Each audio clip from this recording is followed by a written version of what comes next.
প্রতিটা সেক্টর থেকে দুর্নীতিকে মূলোৎপাটন করতে হবে।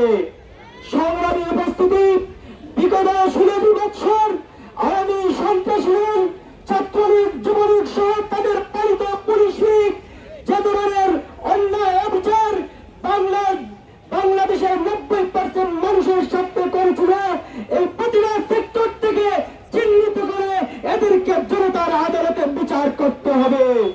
সুতরাং আসুন, আমরা জানি খেলাফত মজলিস বিগত সকল অন্যায় অত্যাচারের বিরুদ্ধে, সকল স্বৈরাচারের রক্তচক্ষুর সামনে অন্যায়ের প্রতিবাদ করেছে আপোষহীন ভাবে।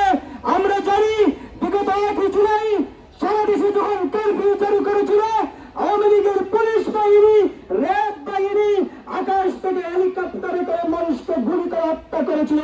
19 জুলাই সেই সন্ত্রাসী আওয়ামী লীগ যুবলীগ ছাত্রলীগের সেই সশস্ত্র বাহিনীর সামনে, পুলিশ লীগের সশস্ত্র বাহিনীর সামনে ময়দানে চাপিয়ে পড়েছিল।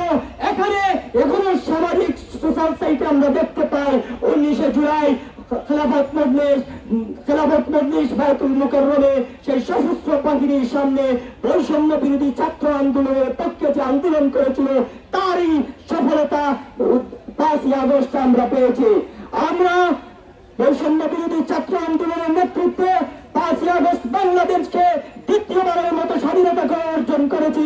সুতরাং আসুন, এই স্বাধীনতার অর্জনকে সফলতার চূড়ান্ত লক্ষ্যে পৌঁছাবে সবাইকে ঐক্যবদ্ধ হই।